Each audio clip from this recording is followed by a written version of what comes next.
আজকের আমাদের পড়া হলো কিতাবুল মরদা। বুখারী শরীফের এই কিতাবুল মরদা মানে মরিদের বহুবচন মরদা বা মরিদ, মরদুন, মরিদুন এগুলো ব্যবহার হয়। অর্থ হলো রুগী, রুগীর সেবা করা বা রুগীকে কিভাবে সেবা দিতে হবে। মুসলিম মুসলিমকে সেবা দিতে পারে, মহিলারও পুরুষদেরকে সেবা দিতে পারে। যেমন আমাদের দেশসহ বিভিন্ন জায়গায় নার্সরা সেবা দেয়। মহিলা ডাক্তার পুরুষ ডাক্তারের চিকিৎসা করতে পারে যদি অভিজ্ঞ পুরুষ ডাক্তার পাওয়া না যায়, বা পুরুষেরও মহিলা ডাক্তারের কাছে চিকিৎসা নিতে পারেন যদি অভিজ্ঞ পুরুষ ডাক্তার পাওয়া না যায়, মহিলা ডাক্তার পাওয়া না যায়। সুতরাং আল্লাহ রাব্বুল আলামিন আমাদেরকে রোগীর সেবা করার তৌফিক দান করুক, আমিন। আমি শুরু করছি। আউযু বিল্লাহি মিনাশ শাইতানির রাজিম। বিসমিল্লাহির রহমানির রহিম। আল্লাহুম্মা সাল্লি আলা সাইয়্যিদিনা মাওলানা মুহাম্মাদিন নবিয়্যিল উম্মি ওয়া আলা আলিহি ওয়া সাল্লাম। কিতাবুল মারদা, রোগী সংক্রান্ত আলোচনা, সেবা, রোগীর সেবা করা। বাবু মা যা ফি কাফফারাতিল মারদ।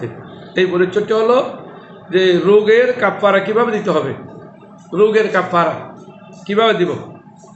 আকাউলুল্লাহি তাআলা মান ইয়ামাল সুআন ইউজযা বিহি, যে খারাপ কাজ করবে তাকে খারাপ কাজের বদলা দেওয়া হবে। তবে আল্লাহ যে এত দয়াল, এত মহান, যে ভালো কাজ করলে একটির পরিবর্তে আল্লাহ 10টি সওয়াব দিবেন, খারাপ কাজ যদি একটি করে একটির পরিবর্তে একটি গুনাহ দিবেন।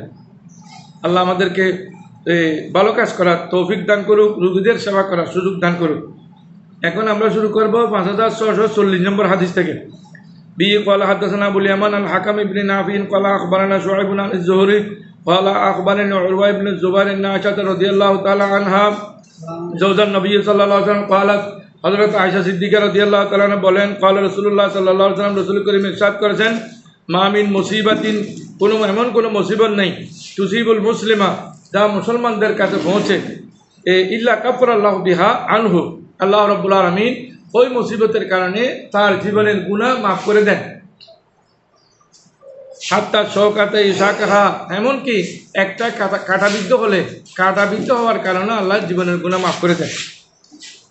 قال حدثنا عبد الله بن محمد قال حدثنا عبد الملك بن عمرو قال حدثنا زهير بن محمد بن عمرو بن خلخلا عن عطاء بن يسار عن ابي سعيد الخدري رضي الله عنه ابي هريره رضي الله تعالى عن النبي صلى الله عليه وسلم قال ما يصيب المسلم من نصب ولا وصب ولا هم।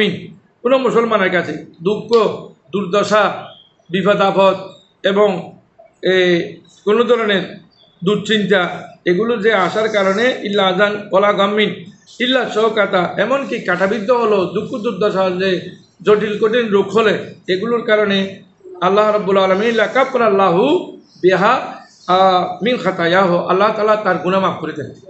এগুলোর কারণে গুনাহ মাফ হয়। এর পরবর্তী হাদিস হলো আনিন নবী সাল্লাল্লাহু আলাইহি ওয়াসাল্লাম ক্বাল, মাসালুল মুমিনি কাল খামাতি মিনাজ জর'i তুকিয়ুহা আর রিহু মাররাতান ওয়া তা'দিলুহা মাররাতান। মাসালুল মুমিনি, মুসলমানদের উদাহরণ হলো কাল খামাতে, এমন নরম চারা গাছের মতো।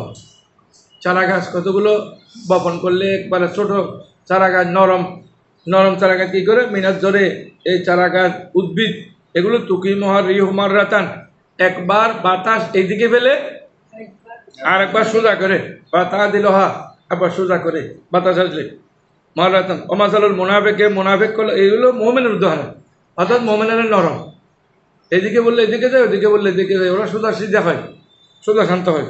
ওমাসালুল মুনাফিক হলে কাল আরুজ্জাতাল্লাহ তাদুল হাত্তা ইয়াকুনা যে আবুহা মাররাতান ওয়াহিদা, যে ওদের উদাহরণ হলো এমন বৃক্ষের মতো, মুনাফিকের উদাহরণ হলো এমন বৃক্ষের মতো যাকে বাতাস এইদিকে নিতে পারে না, বরং এটা সোজা খাড়া হয়ে থাকে, এমন করে খাড়া হয়ে থাকে, এইদিকেও নিতে পারে না, এদিকেও নিতে পারে না। মুনাফিকরা অনেক শক্ত, কঠিন।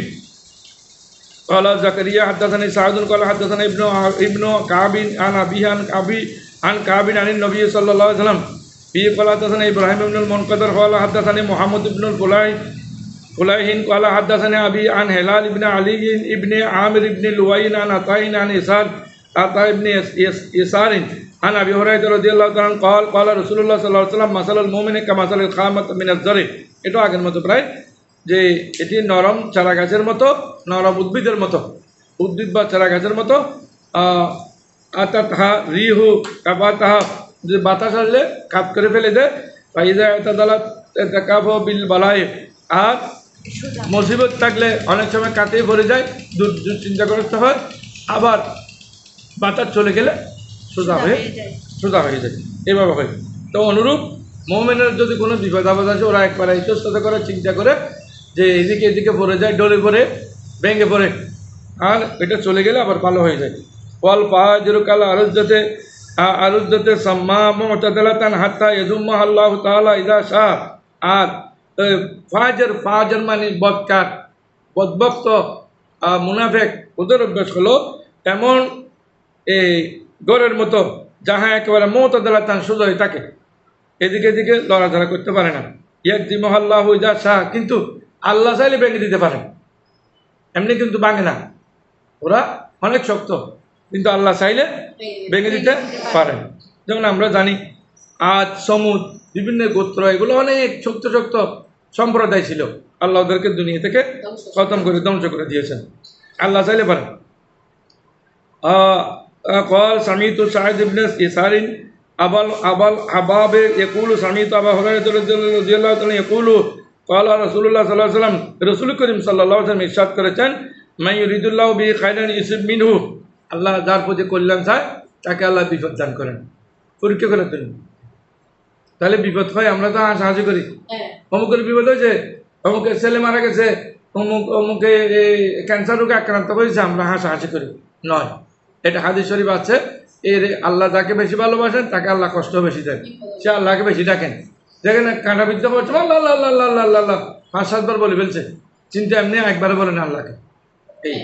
এই জন্য এখন আমরা পড়বো ইনশাল্লাহ বাবু সিদ্ধাতুল মর্দে, যখন রোগ বৃদ্ধি হয়, কঠোর যখন রোগ আক্রান্ত হয়, এই সম্পর্কে পরিচ্ছদ এটা। হাদিস শরীফ হলো 5646। قال أخبرنا عبد الله قال أخبرنا شعبة عن الأعمش عن أبي وائل عن مسروق عن عائشة رضي الله عنها قالت ما رأيت أحدا الوجه عليه أشد من رسول الله صلى الله عليه وسلم। হযরতে মা আয়েশা সিদ্দিকা রাদিয়াল্লাহু তাআলা আনহা বলেন, আমি রসুলের চেয়ে বিপদগ্রস্ত, কঠিন অবস্থা অন্য আর কাউকে পৃথিবীর মধ্যে দেখি নাই। রসুল একের পর এক বিপদ, একের পর এক বিপদ, কাফেররা এইদিকে আক্রমণ করে, মুশরিকরা ওইদিকে আক্রমণ করে, রসুল করিম সাল্লাল্লাহু আলাইহি ওয়াসাল্লাম রোগে এইদিকে আক্রমণ করে, জাদু টোনা করে, অনেক কষ্ট দিয়েছেন রসুল করিম সাল্লাল্লাহু আলাইহি ওয়াসাল্লামকে। এগুলো আমাদের জন্য শিক্ষা। কিন্তু আল্লাহ কাছে হাত তুললে কোনো বিপদে রসুলের কাছে কোনো বিপদ না। কিন্তু এটা কেন আল্লাহ এগুলো কেন করেন? আমাদেরকে শিক্ষা দেওয়ার জন্য। আন আব্দুল্লাহ ক্বালা আতাইতু নবী সাল্লাল্লাহু আলাইহি ওয়াসাল্লাম ফি মরদিহি, আমি একদিন হযরত আব্দুল্লাহ রাদিয়াল্লাহু তাআলা বলেন, আমি একদা রসুল করিম সাল্লাল্লাহু আলাইহি ওয়াসাল্লাম অসুস্থ অবস্থায়, হুয়া ইয়াকু, রসুল করিম ওয়াকান শদীদান, রসুল করিম সাল্লাল্লাহু আলাইহি ওয়াসাল্লাম এই রোগাক্রান্ত অবস্থায়, জ্বর অবস্থায় আমি রসুলের দরবারে আগমন করলাম। আমি দেখলাম রসুল অসুস্থ। ফাকুলতু ইন্নাকা লা তুআকু ওয়াকান শদীদান ইয়া রাসূলুল্লাহ, আপনার তো বেশি জ্বর, আপনি যে বেশি কষ্ট পাচ্ছেন, আপনার তো রোগ বেশি। কুলতু ইন্না যালিকা ইয়া রাসূলুল্লাহ, এটা বিআন্না লাকা আজরাইনি, আপনার কাছে রোগ বেশি হওয়ার কারণ হলে ইয়া রাসূলুল্লাহ আপনি ডবল সওয়াব পাবেন, আপনি ডবল পুরস্কার পাবেন, এই জন্য আপনার কাছে রোগও বেশি। বলা আজাল, হ্যাঁ হ্যাঁ হ্যাঁ ঠিক আছে, তুমি ঠিকই বলছো, আমি ডাবল পুরস্কার পাবো। আমামিন মুসলিমিন ইসিবুহু আদান ইল্লা, যে কোনো মুসলমানের কাছে যদি কোনো বিপদ আসে, ইল্লা হাত্তাল্লাহু আনহু হাতায়াহু, আল্লাহ তার গুনাহ এমনভাবে মাফ করে দেন, কামা তাহাত্তু ওয়ারাকু শাজারে, যেমন গাছের পাতা ঝরে গেলে, পাতা থাকে না শীতকালে, গাছ একবারে গাছের পাতা মোটে থাকে না, গাছকে মরে না, জিন্দা বুঝেও যায় না, আর তেমনি মানুষের মুসলমানদের গুনাহ আল্লাহ এমনভাবে মাফ করে দেন, সেটা কি ফেরেশতা না মানুষ বুঝেই যায় না, এমন হয়ে যায়, এমন ধরনের হয়ে যায়।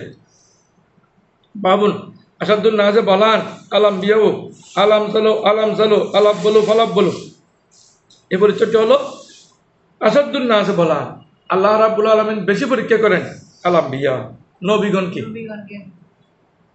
আল্লাহ বেশি পরীক্ষা করেছেন। ইব্রাহিম আলাইহিস সালামকে আগুনে ফেলে দিয়েছেন, ইউনূস আলাইহিস সালামকে পানিতে ফেলে দিয়েছেন, নূহ আলাইহিস সালামকে প্লাবনে পেয়েছেন। হ্যাঁ, এই যে একের পর এক রসুল করিম সাল্লাল্লাহু আলাইহি ওয়াসাল্লামের দাঁত মোবারক ফেলে দিয়েছেন, রসুল করিম সাল্লাল্লাহু আলাইহি সাল্লাম থেকে রক্ত জড়াইছেন, এগুলো সবগুলো নবীগণের বেশি। 2 নম্বরে হলো অন্যজনের, নাউজুবিল্লাহ। অন্য কোনো মানুষকে যদি ইব্রাহিম আলাইহিস সালামের মতো আগুনে ফেলে দেয়, তাহলে সেটি ইমানও রাখবে না, ছেলেকে কোরবানি দিতে পারবে না।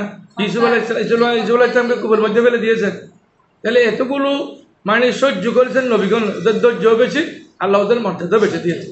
অর্থাৎ নবীগণের পরে মানে বলা মুসিবতের দিক দিয়েও নবীগণের সমান কেউ হতে পারবে না, অন্যকে এতগুলো সহ্য করতে পারবে না। আলাম সালাম এরপরের গুলো মানে এরপরে খোলাফায়ে রাশিদিন, এরপরে সাহাবায়ে কেরাম, এরপরে আলে বাইতে রসুল, এইভাবে বা আলে বাইতে রসুল, এরপরে সাহাবায়ে কেরাম, এরপরে তাবিন, তবে তাবিন, আউলিয়া কেরাম, মুমিনিন মুমিনাত, এরপরে একবারে যে সহ্য করতে পারবে তাকে কম পরীক্ষা করেন আল্লাহ। যে যতদূর পরীক্ষা পাস করতে পারবেন আল্লাহ তাকে ততদূর পরীক্ষা করেন। আল্লাহ বলছেন ওয়ালা নাবলুওয়ান্নাকুম বিশাইইন মিনাল খাউফি ইলা আখিরিল আয়াত। আল্লাহ ধন সম্পদ ছেলে মেয়ে নিয়ে আল্লাহ পরীক্ষা করবেন বলছেন। আল্লাহ বলে এরপর গুলো মানে নবীগণকে প্রথম, এরপরে দ্বিতীয়, তৃতীয়, চতুর্থ, এইভাবে মানুষ পরীক্ষা করেন। তাহলে নবীগণের সাথে তুলনা বিপদের দিক দিয়ে, পরীক্ষার দিক দিয়েও কেউ সমান করতে পারবে না। ক্বালা আন আব্দুল্লাহ ক্বালা দাখালতু আলা রাসূলিল্লাহ সাল্লাল্লাহু আলাইহি ওয়াসাল্লাম। হযরত আব্দুল্লাহ রাদিয়াল্লাহু তাআলা বলেন, আমি রাসূল করিমের দরবারে গেলাম। ও ইয়াকু, রাসূল করিম সাল্লাল্লাহু আলাইহি ওয়াসাল্লাম অসুস্থ ছিলেন। রাসূল জ্বর আক্রান্ত ছিলেন, জ্বরে আক্রান্ত ছিলেন। পাকুল ইয়া রাসূলুল্লাহ সাল্লাল্লাহু আলাইহি ওয়াসাল্লাম ইন্নাকা তুআকু ওয়াকান শাদীদান ইয়া রাসূলুল্লাহ, আপনার তো বেশি জ্বর। আমাদের এখানে বর্তমানে বাংলাদেশে 160 ডিগ্রি হলে বেশি জ্বর, রাসূল করিম সাল্লাল্লাহু আলাইহি ওয়াসাল্লামের বেশি জ্বর ছিল। ক্বালা আজাল ইন্নী আওয়াকু কামা ইয়াকুলু রাজুলান মিনকুম। আল্লাহ রাসূল বলেন, তোমাদের দুইজনের জ্বর হলে যতদূর হয়, আমাদের জ্বর হলে সর্বোচ্চ 160 ডিগ্রি হয়, কিন্তু রাসূল বলেন 160 প্লাস 160, তোমাদের দুইজনের সমান আমার একজনের জ্বর। সুবহানাল্লাহ, কোন দিক দিয়ে রাসূলের সাথে সমান নাই। রাসূল করিম সাল্লাল্লাহু আলাইহি ওয়াসাল্লাম এবার হাদিস শরীফে এসেছেন 40 জন বেহেশতি পুরুষের শক্তি আমাদের রাসূলের কাছে ছিলেন। একজনের কাছে কয়জন? 40 জন বেহেশতি পুরুষ মানে বাংলাদেশের পুরুষের মতো নয়, সৌদি আরবের মানুষের মতো নয়। বেহেশতি পুরুষ এক একটাতে বাংলাদেশের একজনের 40 জনের শক্তি একজনের কাছে আছে। তাহলে রাসূল করিম সাল্লাল্লাহু আলাইহি ওয়াসাল্লামকে আল্লাহ কত শক্তি দর করেছেন, আল্লাহ কত সবচেয়ে বেশি শক্তি দান রাসূল করিম সাল্লাল্লাহু আলাইহি ওয়াসাল্লাম শক্তিশালী আল্লাহ রাসূলের কাছে। কুলতু যাকা বিআন্না লাকা আজরাইনে, ইয়া রাসূলুল্লাহ, আমরা ধারণা করতেছি আপনার কাছে ডবল হওয়ার কারণ হলো আপনার কাছে আপনার জন্য পুরস্কার ডবল। কল আজাল যালিকা কাযালিকা, তুমি ঠিকই বলছো, আল্লাহ আমাকে ডবল দিবেন। মাহমিন মুসলিমিন ইয়াসিবু আযান শাওকাতান ওয়া মা ফাওকা, কোনো মানুষের কাছে যদি কাঁটা বা কাঁটার চেয়ে আরো বেশি, অনেক সময় মানুষ চুরির মধ্যে কেটে যায়, অনেক এর মধ্যে বিভিন্ন বিপদে পড়ে, আরো বড় কেটে যায়, ছিঁড়ে যায়, মাথা কেটে যায়, হাত কেটে যায়।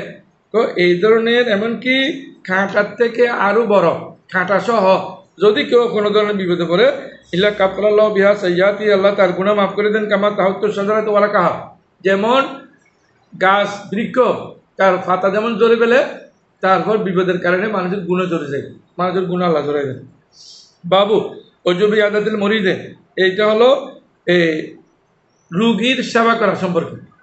রুগীর সেবা করা এটা সবের কাজ। আপনার কারো বাবা, কারো মা, কারো স্ত্রী, কারো স্বামী, কারো ছেলে বিপদে পড়ে না, রোগ আক্রান্ত হলে ওদের সেবা করা এটা ভালো। حدثنا قتيبة بن سعيد قال حدثنا أبو عوانة عن منصور عن أبي موسى عن أشعري رضي الله عنه قال قال رسول الله صلى الله عليه وسلم أطعموا الجائع। রাসূল করিম সাল্লাল্লাহু আলাইহি ওয়াসাল্লাম বলতেছেন, তোমরা তিনটা ভালো কাজ করো। একটা হলো অভুক্তকে খাদ্য দান করো, গরিব দুঃখীকে খাবার দাও। আতইমুল জাইয়া ওয়াদুল মরিদা, রোগীকে সেবা দাও। যার সামর্থ্য অনুযায়ী টাকা পয়সা দিয়ে হোক, অনেক রুগী মেডিকেলের সামনে অনেকে সাদা তুলে যে আমাদের অমুক রুগীর জন্য কিছু টাকা দেন, আমরা অমুক রুগীকে একটু অপারেশন করতে হবে। এই ধরনের এইটাও একটা সেবা, টাকা পয়সা দিয়ে করে এটাও সেবা, শারীরিকভাবে করে এটাও সেবা। অফুকুল্লা আনি, এবং যারা মুক্ত করো গোলাম বা অন্যান্য জিনিস, যারা মুক্ত, যারা কি বলা হয়, কৈদি, কৈদি থেকে মুক্ত করো।